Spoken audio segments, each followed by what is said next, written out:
welcome to a brand new series in a week when newly appointed Director General Greg Dyke starts work at the BBC, and I think I'm speaking for all of us when I say that he was quite possibly the funniest guest that we've ever had, if only to look at. In the news this week, at the G8 summit, word spreads that the shaved parmesan and rocket salad is off the menu.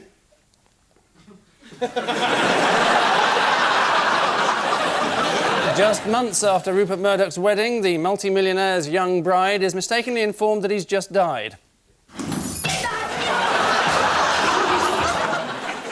And after a few beers on a Labour Party away day, John Prescott goes to extraordinary lengths to impress the ladies.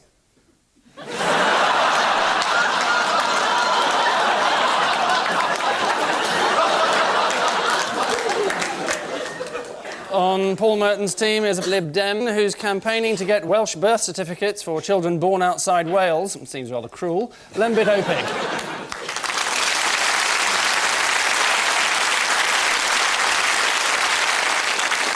And with Ian Hislop tonight is an actor who last year complained that he was stuck with playing bastards. No change tonight, I'm afraid. Martin Clunes.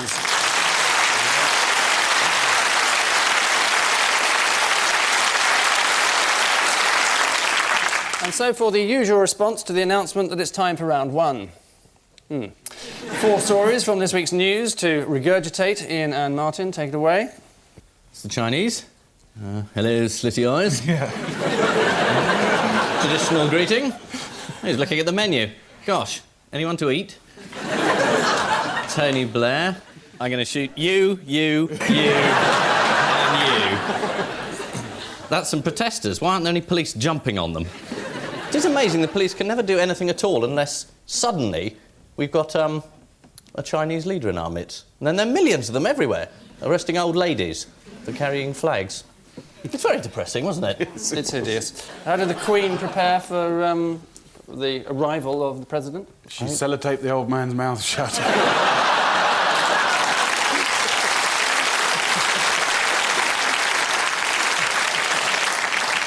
I was thinking rather more that she had Buckingham Palace feng shuied. Did she? Yeah. That can chafe a corgi. Turn them all the other way. No. And so how did they go about entertaining the President? With the corgis. They gave him a grand banquet. Mm-hmm. An army band played hits from the shows. I'm afraid that is true, yeah. I'm sure he enjoyed it a lot. Yeah, Hello Dolly and Simon and Garfunkel, they played a lot of that. Hello Dalai, presumably. No, I'm probably not. Good. And there was a bagpipe finale as well, and still he wouldn't go. It's so where else has he visited since he's been over here? The Globe Theatre. He went to the Globe Theatre because I live opposite it and I videoed it in case somebody shot him.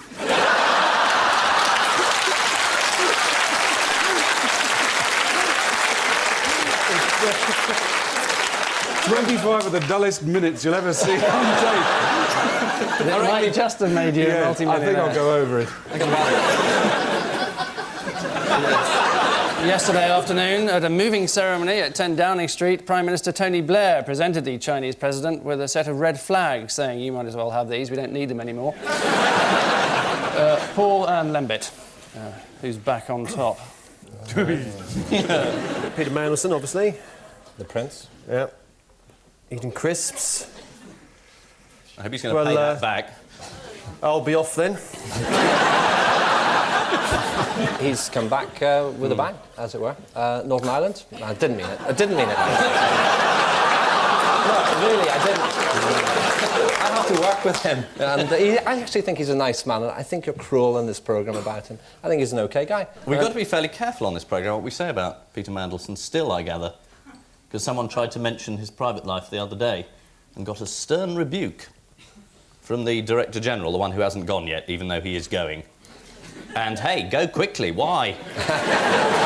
Why hang about? Who was it that got told off, then? There was a man called Anthony Howard, and he was saying that in the province there are some quite strongly held views on matters sexual.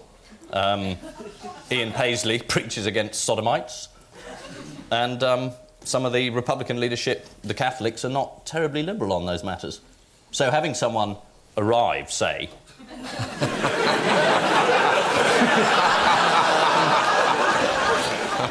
who might have different views in general on those sort of issues might be a problem. And I think someone was trying to say this and got a note saying, be quiet. I like him. I think he's all right. But I have to say that. Why? Because otherwise I'm never going to get a job with the government. Oh, sorry, I didn't mean that. It's the heat of the moment. I've been drinking. That is true, yes, I can vouch for that. As Northern Ireland Secretary, he'll move into the sumptuous Hillsborough Castle, which has wonderful grounds and comes complete with its own ruined folly attached, or the Good Friday Agreement, as it's known. Ian and Martin, a tabloid spin for you. We're Jock-a-Block. I think this is about the tickets for a football match between Scotland and, I guess, England. Scottish people who live in England who ring up and ask for tickets from the English are told they can't have them because they're found in possession of a Scottish accent. And where did the calls get rerouted to? Did you read about this? Autoglass. Yes, that was it, Autoglass. That's the only bit of the story that interested me. There was apparently one member of staff at Autoglass who was trying to get through to Wembley and ended up getting through to the person he was sitting next to. What I can't bear about this is it's assumed that sort of people who are English and Scottish therefore, you know, sort of automatically hate each other. And I mean, I'm half English and half Scottish, and you just get the impression as soon as football involved, I'm meant to sort of beat myself up. Which I don't really want to do. Only wish, can't we? I suppose you find football a bit tame, don't you, Lembit? You're more of a dangerous sportsman. I do sometimes paragliding. You know, I did break my back last year, but amazing to find a politician with a backbone. But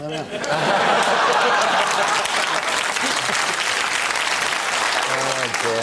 This is the failure of Wembley's state-of-the-art ticket phone lines. Some callers ringing for hours on mobiles were inadvertently put through to Autoglass windscreen repair, which was lucky, as the shock of actually getting through made them plough into the car in front. And finally, in this round, Paul and Lembit, Royal on the make.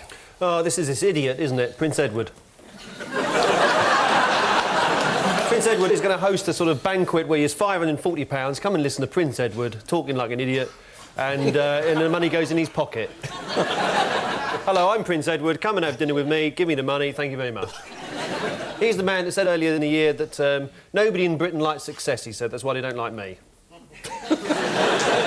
He doesn't like us, we don't like him. Why didn't he just leave?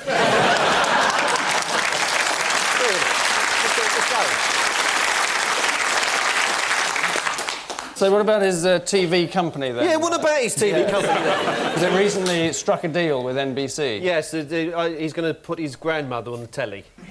The Queen Mother. But there was a slight snag. Yes. She doesn't want to go on with him. She said, can we have a proper TV company doing it? And she actually died in 1978. It's an official secret. There's 5 people working her.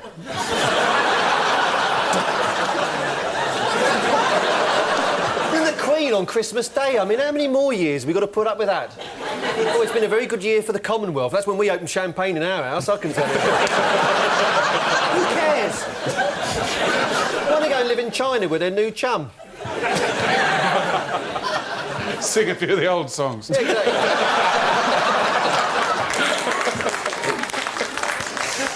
It's thought that Edward would like Sophie to have several children fairly soon, partly because he loves kids, but mainly because he's running out of relatives to make documentaries about.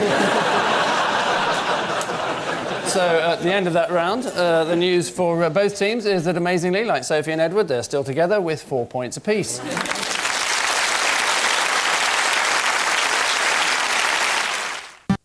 The party conference season never fails to leave its mark, even if it is a rather pungent, slimy one. One film package per team. So what are the stories, Ian and Martin? Labour.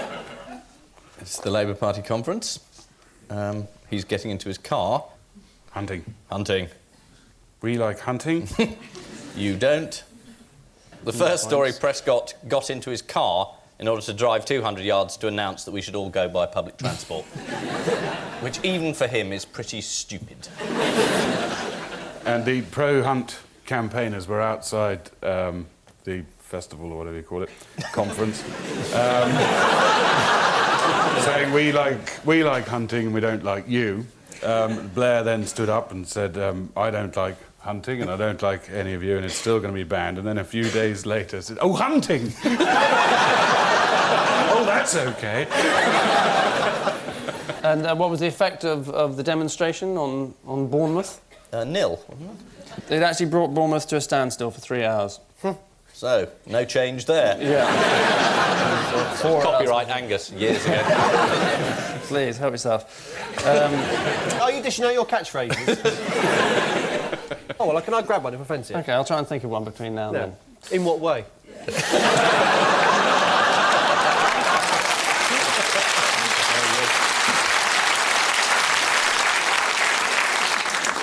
God, that must be one of the dullest catchphrases anyone's ever had in me.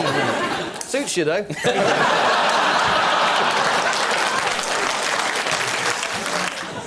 Anyway, back to Unlike the that party jacket. conference.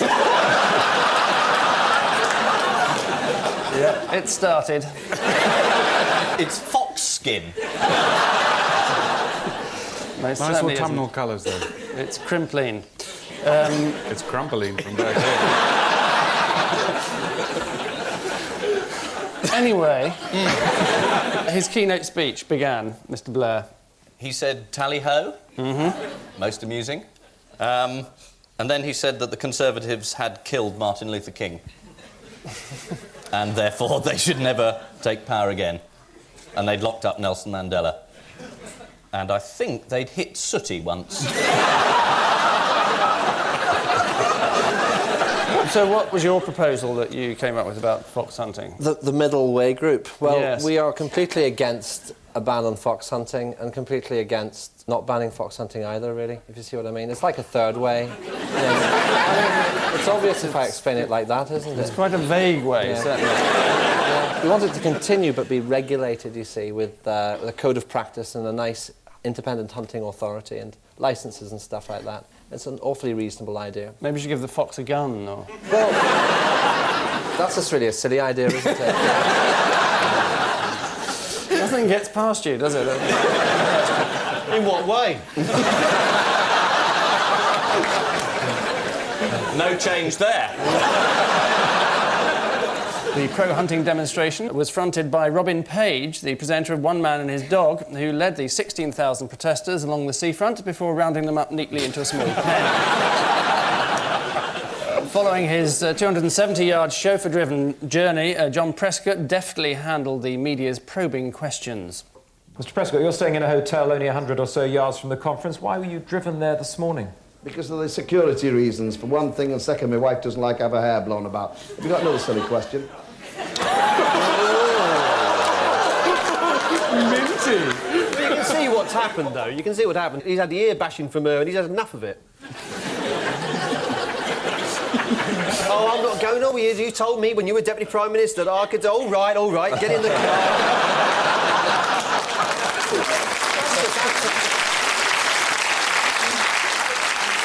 In fact, Mr. Prescott's slick performance skills were in evidence even back in 1991. John Prescott, what would a Labour government do for the trade unionists at GCHQ? Immediately return them to work. We have no...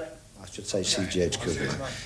GCHQ. Yeah. Immediately return them to work at the GCHQ. Immediately return them to work at You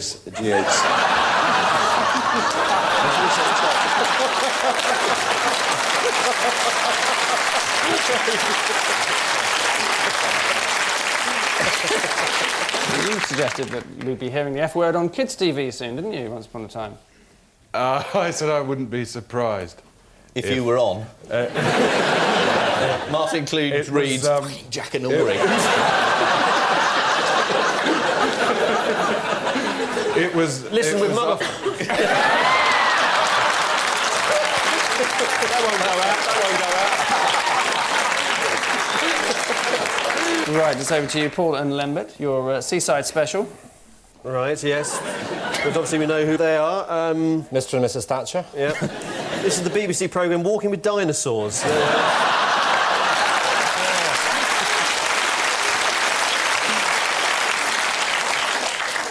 And that's abroad. That was Treaty of Rome. He wants to renegotiate the Treaty of Rome. Looked like Treaty of Venice, but I bet you it wasn't. It's the same, isn't it? No, it actually refers to a notable absence from...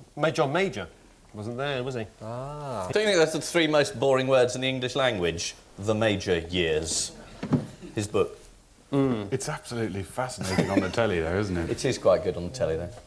Because Lamont and him... Lamont's One of them's lying. he's come across as an absolute charmer, it has to be said. With strangely no culpability for anything happened in his office during his time there whatsoever. Remarkable. Blameless. And he barged my wife out of the way. My heavily pregnant wife got barged by Lamont in Hatchards. Well, kill him.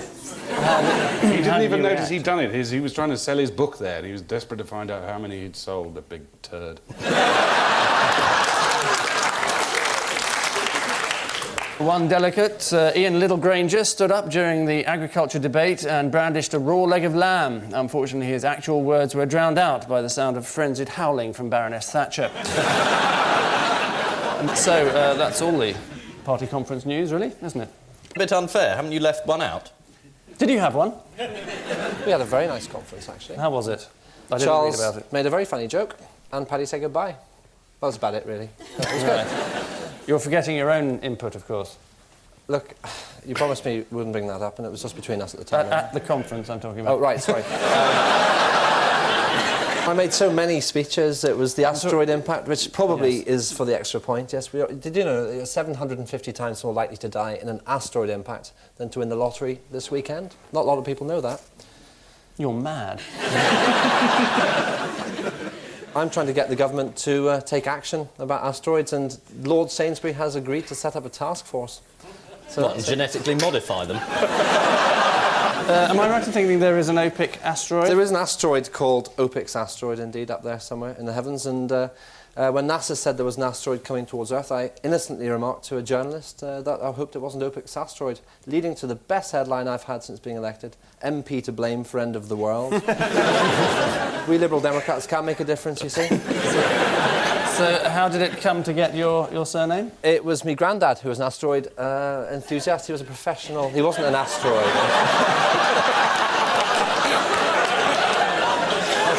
He used to be very big in asteroids, and they named an asteroid after him for his work. And So instead of like getting a gold clock, they said, that one's yours. that's actually exactly as it was. And you think that's funny, do you? No. I'm just trying to... Do you have an asteroid named after you? No, I have several planets. Oh, that's right, yes. Paul Jupiter, is it? No. Yes. Uranus, And, mostly.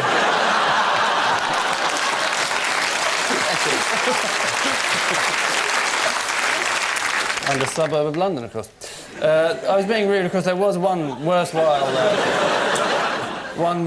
moment from the Lib Dem conference when Charles Kennedy pledged that the Liberal Democrats' days as a political laughingstock were over.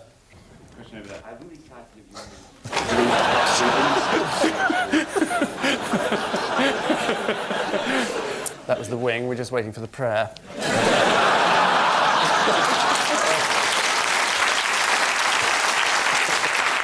Which party games bring an end to this brief confab, and it's Ian and Martin who warrant the standing ovation, leading as they do 7-6.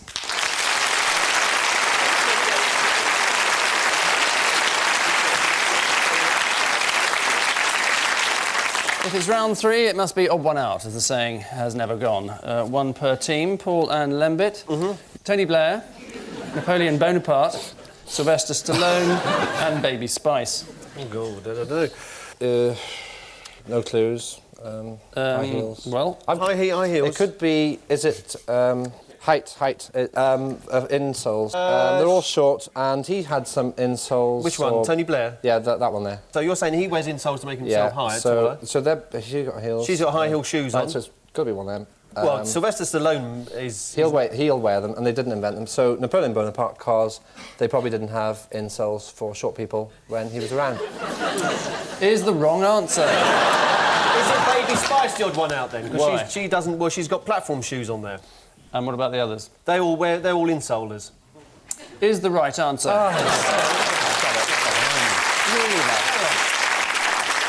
Yes, that's right. Is it right you used to run a ladies' shoe shop? Yes.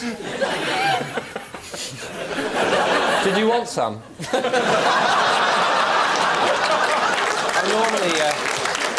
I normally handle people like you through mail order, but I mean, happy to. I've still got some size 7 residual stock, if you really are. Thank you. 9.5 actually, but No, you could squeeze into a 7. Big boy. Baby Spice was once run over, apparently, by an ice cream van, and to this day, that horrible jangly music still reminds the driver of why he ran her over in the first place. 5'7" Sylvester Stallone suffers from a facial nerve problem, which means that one side of his face is unable to register an expression, although which side that is anyone's guess. Ian and Martin, P.D. James, Pitt the Younger, Dirk Bogarde, and Darcy Bustle. Really don't know. Is this an honours question? Because she's Baroness, P.D. James, I believe. Dirk Bogarde was also honoured. He was Sir Dirk at the end. Lord Bustle. I think she was given a... I bet she was. William Pitt the Younger is the odd one out. I bet they gave her an award for dancing nicely. Thank you. Is P.D. James anyone who's too posh to have a passport photograph? An oil painting. That's her oil painting in her passport. Well, oddly enough, you're in the right area. It is an artistic question and a political question. Yes. Oh, their pictures are all in number 10? Apart from Dirk Bogarde. Apart from... Pitt the Younger. Is the right answer. Very good. Well, the answer is more precisely that their portraits have all replaced more traditional paintings at number 10, except for Pitt the Younger, who was one of those replaced. Look at Pitt the Younger and tell me that isn't Margaret Thatcher. P.D. James recently provoked a row when she suggested that only the educated middle classes could properly agonise over the moral repercussions of their crimes. They then wait a few months and waltz back into Cabinet as Secretary of State for Northern Ireland. One of the panellists tonight modelled for a picture some 16 years ago by the acclaimed artists Gilbert and George, and I'm sure he will be delighted to discover that we can enjoy it all over again now. I never saw this picture at the time. I just sort of went, I got 15 quid. I went and sat, they were very nice, took my picture, and off I went. And never went to the exhibition, and it wasn't until the Mirror dug them up that I saw them. When the Mirror found out about this, they in fact speculated on how Martin would have looked had he modelled for artists such as Leonardo da Vinci,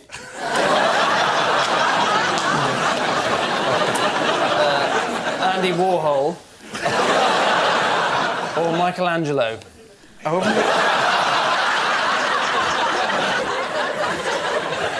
Which masterstrokes show that Paul and Lembit are still very much in the picture, exhibiting as they do a Model 9.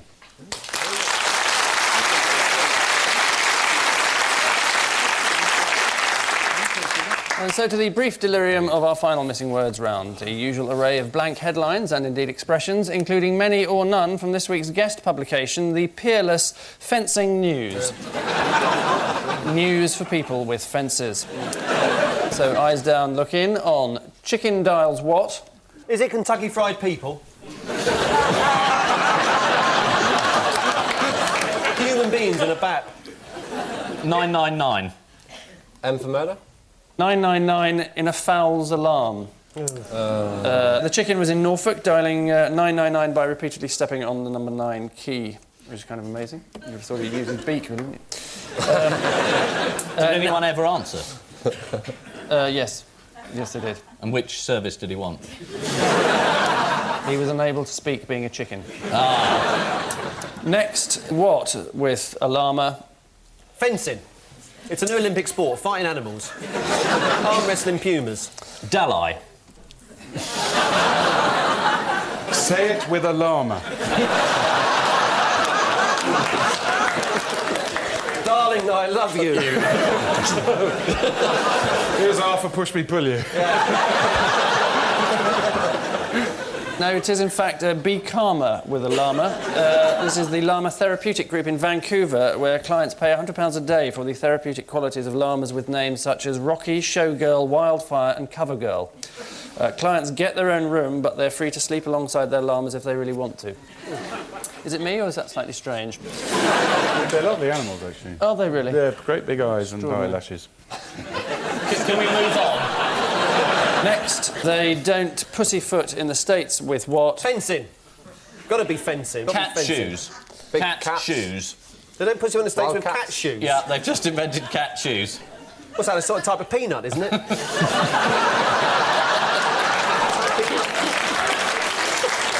It's a peanut with a cold. Is it fencing? It is a type of fencing, but it's from America. A barbed Picket. wire. Electronic fencing. Yes, electric With fences. armed very guards, good. dogs. And finally, by 2010, Britain will be what? 20 minutes away from 8:30.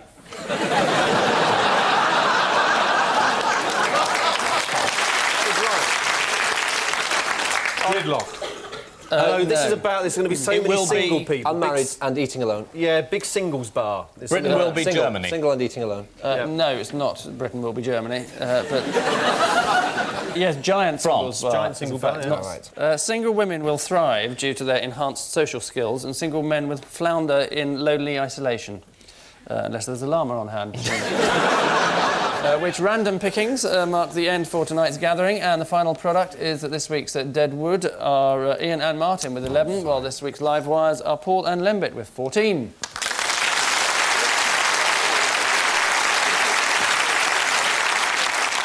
And I leave you with news that there's a sticky moment at the Labour Party conference as a delegate mentions socialism.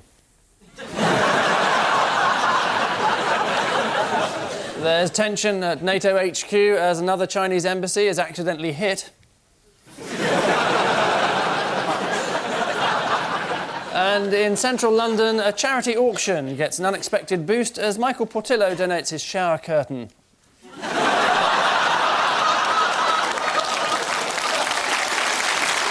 Good night.